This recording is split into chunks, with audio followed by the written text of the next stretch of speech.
Bienvenidos a esta serie de entrevistas con expertos para poder entender qué son las PASO. En este contexto donde se discute mucho y en el Congreso no lo quieren mucho, vamos a poder continuar en esta serie de entrevistas con expertos. Y mi turno, y tengo la gran suerte de poder entrevistar a Milagros Campos, quien es una experta. Ella integró la comisión de alto nivel para poder dar una serie de recomendaciones en materia de políticas, reforma política y electoral, y además ella acaba de publicar un estupendo libro que se llama Cómo salir de la crisis política, que la verdad se lo recomiendo mucho y que lo he estado revisando en estos días con mucho entusiasmo.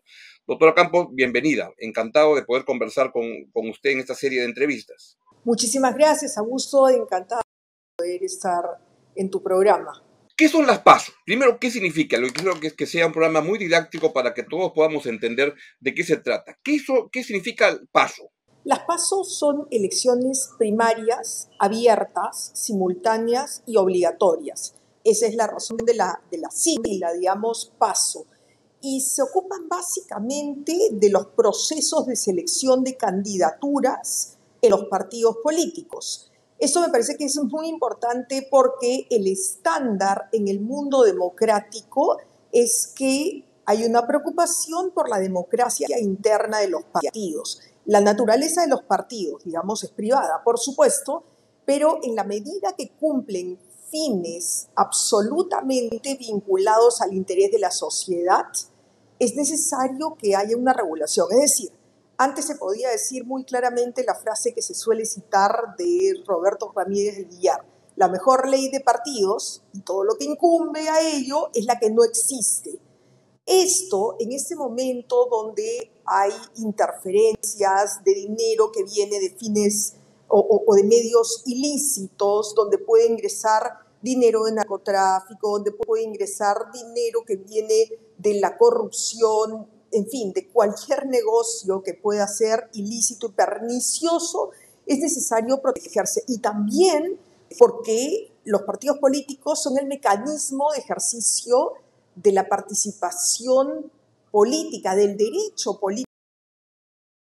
Entonces, hay una razón por la cual el Estado ingresa a regular las elecciones primarias. Estas pueden ser diversas, digamos, ¿no? Tenemos el modelo de Estados Unidos, se ha hablado en estos días el modelo uruguayo, el modelo argentino, hay un modelo chileno, español, en fin. Las democracias recurren a mecanismos para la selección de candidatos en los partidos políticos. Las PASO respondieron a ese diseño que a su vez respondía a un diagnóstico que la Comisión de Reforma Política realizó. Ya, entonces, y recurro incluso a su libro, que la verdad que le agradezco mucho porque está muy interesante, y lo que sostiene es que la Comisión de Alto Nivel para la Reforma Política, en la cual la doctora Campos fue una de las integrantes, junto con Fernando Tuesta, con Martín Tanaka, ¿con quién más, doctora, para recordarlo? Paula Muñoz y Jessica Benza. Correcto, así es. Un grupo estupendo que conocen de estos asuntos. Sostenía, y así es como lo define la doctora Campos en su libro, que se lo recomiendo mucho, es la comisión propuso las PASO con la finalidad de involucrar a la ciudadanía en la oferta de candidatos, eligiendo entre quienes proponía el partido. Ese modelo, diferente al argentino o uruguayo, pretende, entre otros objetivos, que los electores se acerquen a los partidos. La obligatoriedad responde a otro objetivo, pues los partidos políticos que no lograran un umbral mínimo de participación no presentarían candidatos en la elección. Y con ello, culmina esa parte, se busca concentrar el voto en un número menor de partidos. Las reglas de la democracia interna se encuentran reguladas en la ley de organizaciones políticas. ¿Por qué a los partidos no les gusta la PASO y lo vienen demostrando de hace tiempo, donde han postergado su inicio y ahora ya la han cancelado casi definitivamente?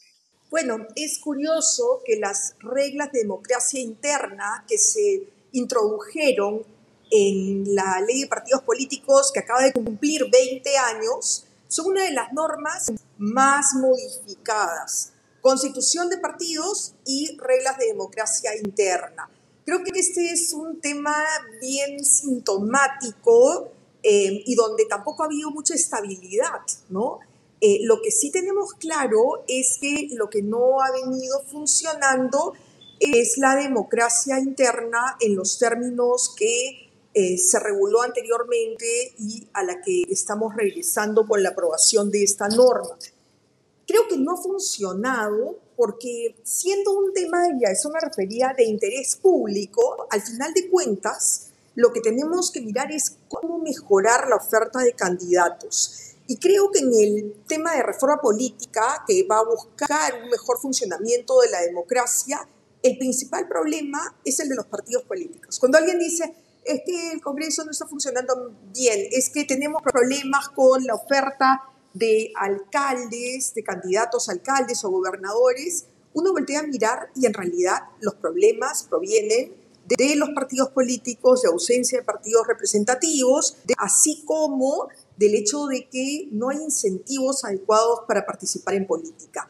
Hay una distancia entre ciudadanía y los partidos. Cómo se acerca el diseño de las PASO buscaba cumplir con ese rol.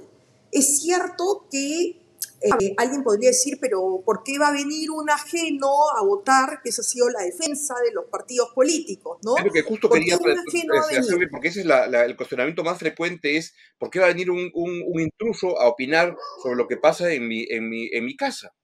Los partidos lo vieron como un tema de intromisión, ¿no? Pero claro, eso sería si es que los partidos fueran pues, un club de cultivo de violetas africanas y donde las amigas y los amigos se reúnen y donde el interés es bastante privado.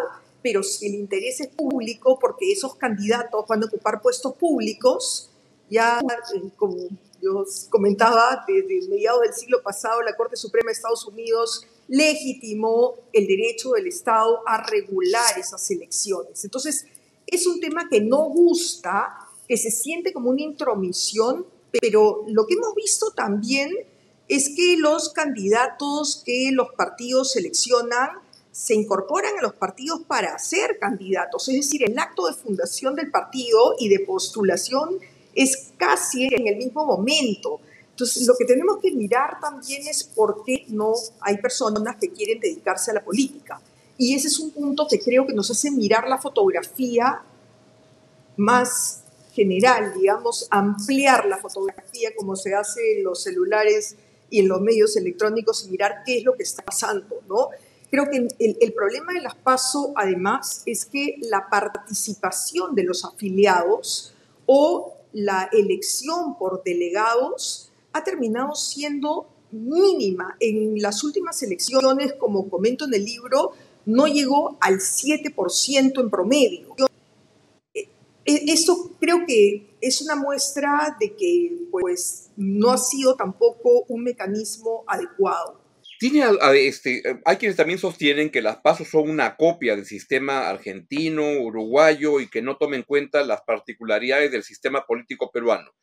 ¿Es válido eso? Creo que es al revés, la modalidad de las PASO, en el caso argentino, cumplía con resolver los conflictos internos en los partidos. Para empezar, Argentina tiene un sistema de partidos bastante mejor constituido que el peruano y por supuesto, Uruguay muchísimo más.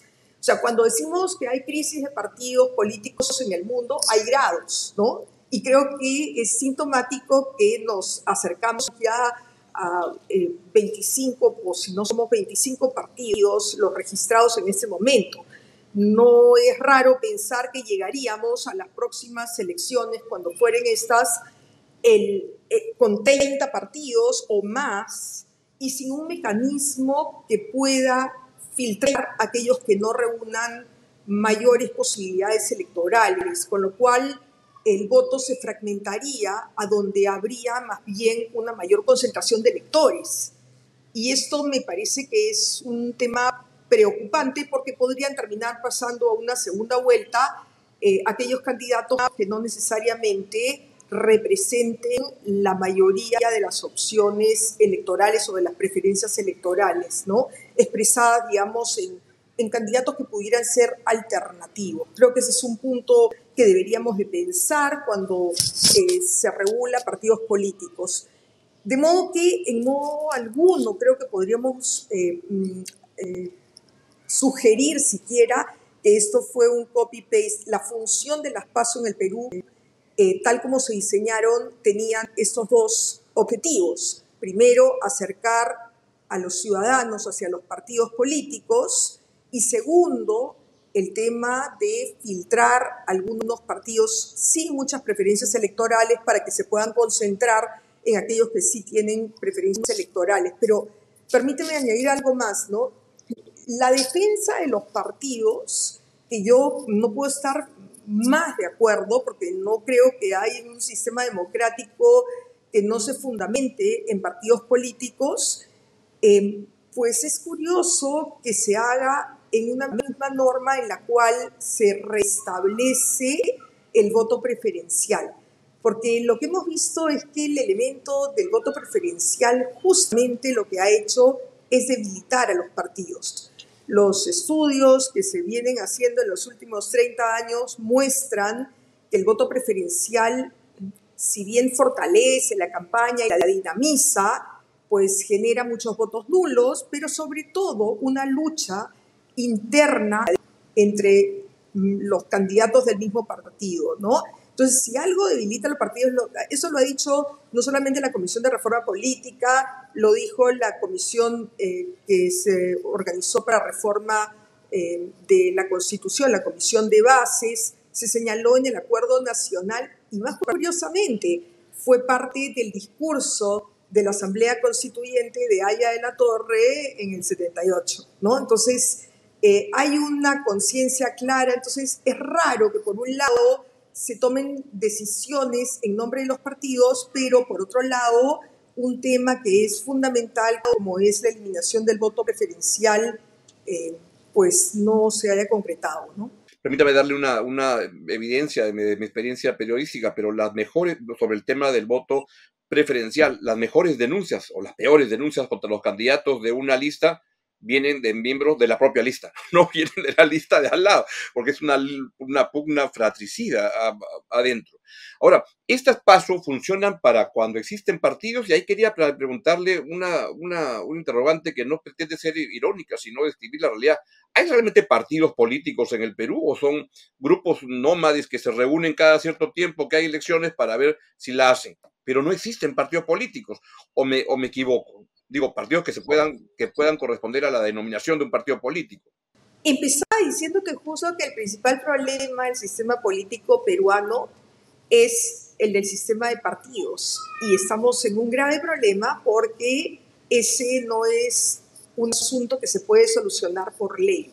Es decir, así como yo puedo modificar normas en el sistema electoral que más o menos se conocen cuál es el efecto, por ejemplo, permitir la reelección parlamentaria inmediata, que creo que es una reforma que va en el sentido correcto, pues no hay ninguna disposición que por sí sola permita que se fortalezcan los partidos políticos existentes. Hemos llegado a una definición básicamente legal de partidos. Son partidos aquellos que están inscritos en el registro de organizaciones políticas y que tienen que pasar hoy por hoy o que van a tener que pasar por este suplicio costoso que significa reunir adherentes, que es un requisito que si lo trasladáramos a la economía, pues es una barrera burocrática que no significa nada y que además lo que hace es elevar la barrera de entrada, pero también con ello impedir que se renueven los partidos políticos. El sistema de partidos tiene que responder a las necesidades ya la representación que supone el hecho de que los ciudadanos quieran conformar asociaciones que van a competir en elecciones. Entonces, ese creo que es un punto en el cual deberíamos de centrarnos, de qué manera generamos incentivos, ya que no es posible crear partidos sólidos, institucionalizados, mediante un acto normativo. Claro, y ya que hace la comparación con lo que ocurre en la economía, los peruanos como que nos hemos creído desde hace 30 años que así como es como hacer economía de mercado, pero sin empresas. Entonces esto sería como nómades, grupos que hacen un deal, una operación por acá, pero no construyen una trayectoria. Igual en la política hemos creído que se podía hacer política y democracia sin partidos políticos, sino simplemente agrupaciones nómadas que se reúnen un tiempo. ¿Por qué la gente tiene tan poco, los políticos quieren hacer políticos y ojalá tuviéramos más gente que quiere hacer carrera política? ¿Por qué no se quedan en los partidos políticos? ¿Por qué lo normal es que empiezan en un partido y se pelean y se van a otro y otro, y en otros lugares, en cambio, uno dice, bueno, perdí esta vez, pero me conviene en el largo plazo permanecer acá porque acá lo puedo hacer? ¿Eso es porque hay democracia dentro de cada partido? Ese es un tema que yo también creo que apunta a una reflexión más profunda sobre el sentido de la democracia. Y creo que si los ciudadanos ven que sus necesidades continúan insatisfechas, que tenemos un servicio de salud deplorable, que la calidad educativa o la infraestructura no es adecuada, evidentemente hay un desencanto, insatisfacción por el sistema, pero particularmente por quien ejerce el poder. Y entonces, claro, se licúa la representación política al siguiente gobierno. Lo hemos visto como la representación política en el Congreso pues se reduce sustancialmente en el periodo siguiente a quien fue gobierno. Entonces creo que allí tenemos que ponernos de acuerdo en comenzar a mirar las políticas públicas y en solucionar aquellos problemas que aquejan a la ciudadanía directamente, ¿no? Agua, carreteras, conectividad. Ese es un tema que puede parecer vano, pero creo que es allí donde deberíamos de centrarnos y para eso se necesitan partidos políticos, porque son tareas de largo plazo. Y entonces, quien entra en la política por 5 años y dentro de 5 años sabe que no va a poder estar, pues va a tener que pensar seguramente por un tema de elección racional en aquello que le reditúe beneficios inmediatos y no de largo plazo. Veía el último Latino Barómetro que acaba de aparecer el año 2023 y el presidente de América Latina con mayor aprobación es Nayib Bukele, con 90%. Y la gente está muy, muy contenta con el funcionamiento de la democracia en El Salvador, lo cual tiene algunos problemas para poder cuestionarlo. Y en cambio, la peor democracia o la gente que cree que el país con el peor funcionamiento de la democracia es el Perú. ¿Las PASO ayudan a corregir eso? Creo que involucrar a las personas en política pues funciona. Fíjate que esto nos lleva también al tema del debate si el voto debería ser obligatorio o voluntario. Y creo que lo que vemos es que en los países en los cuales el tránsito ha sido hacia el voto voluntario, pues no ha funcionado tan bien. Quiero decir, si las pasos son obligatorias, significaría que el día de las elecciones todos los ciudadanos, como si fuera una elección de cargos, de elección popular, sean subnacionales o el caso de elecciones al Congreso, pues tendrían que participar. Esto desde el lado más liberal puede sonar pues muy forzado, pero creo que la situación en el Perú requiere de este tipo de decisiones, algún mecanismo que involucre más a la ciudadanía en el proceso político en su conjunto y en la toma de decisiones. Hay una distancia clarísima que se manifiesta en lo que llamamos crisis de representación, ¿no? Por un lado van las políticas y por otro lado las decisiones más gubernamentales y creo que ese es un problema para lo que indica el Latinobarómetro respecto de la insatisfacción con la democracia. El peligro es la respuesta que ha dado El Salvador. Problemas no satisfechos entre un líder populista, no importa si de derecha o izquierda, y las libertades quedan restringidas. ¿Cuánto tiempo puede durar eso? Pues yo creo que no será por tanto tiempo. Creo que estas personas que son privadas de libertad para poner orden, y claro, también hay que entender cuál era la situación en El Salvador previo a esto, ¿no? Creo que es un tema para entender, pero la democracia en el Perú ha llegado a un extremo que podríamos tener un líder de derecha o izquierda con una debilidad institucional donde todo se puede hacer que no responda justamente a las necesidades de los ciudadanos en cada día, que tienen que ver con lo que mencioné, ¿no? Salud, educación, interconectividad. Y ese creo que es el problema real. ¿Por qué nos debe interesar la política? Básicamente porque la política es el mecanismo para solucionar los problemas colectivos y politizar es esto, ¿no? Entonces creo que una respuesta a este tema tendría que ser encontrar mecanismos de participación y generar incentivos. Nuevamente, Augusto, creo que ese es un punto central. Nos preocupamos de los políticos, de los partidos políticos, pero creo que también tenemos que preocuparnos de los políticos. ¿Cómo lograr que los políticos puedan tener incentivos para una carrera política, para que quien tenga vocación pueda permanecer en la política y someterse a un escrutinio a través de la reelección, ¿no? Ahora, una pregunta final. ¿Cómo lograr, es una pregunta de Realpolitik, cómo hacer para que las pasos se puedan establecer en el Perú y se logren aprobar si tenemos la restricción que los que tienen que aprobarlo son los políticos y los políticos no quieren hacerlo? ¿Cómo se podría hacer? No sé, la política es algo muy complicado, muy importante como para dejársela a los políticos, pero ellos tienen la llave. ¿Qué hacemos? Y las reglas de la democracia representativa son esas, ¿no? Creo que el tema es cómo logramos presentar pues una iniciativa que pueda ser evaluada en el Congreso. Es un poco complicado de mirar que estas reformas se hagan solamente con políticos. Cualquier reforma política, y creo que eso es un aprendizaje de cómo se hizo la reforma política también en el 2019-2020, pues en medio de un conflicto entre ejecutivo y legislativo, tampoco es una forma adecuada de hacerlo. Los temas políticos hay que abrirlos al debate y en ese sentido el programa en el que me has invitado a participar creo que es un mecanismo para poder extender este debate y mirar cuáles son los problemas y a dónde apuntan las soluciones, porque las leyes son soluciones a los problemas y si no, el problema va a continuar. Bien, quiero agradecer, la invitación nos la ha hecho el doctor César Azabache para reunir a politólogos de tanta calidad como usted, doctora Campos, para poder preguntarles y llevar a la opinión pública interesada en estos temas, poder entender qué son las PASO, qué se puede hacer y por qué son tan relevantes. Le agradezco mucho su participación en esta serie de programas y le reitero la invitación a los que vean esta entrevista que pueden leer este libro, Cómo salir de la crisis política, de la doctora Campos, que la verdad que está estupendo, sencillito para que lo podamos entender todos. Doctor Campos, muchas gracias. Muchas gracias a ti, Augusto. De esta manera llegamos al final de este programa. Gracias por estar acá y no dejen de ver la serie completa. Adiós.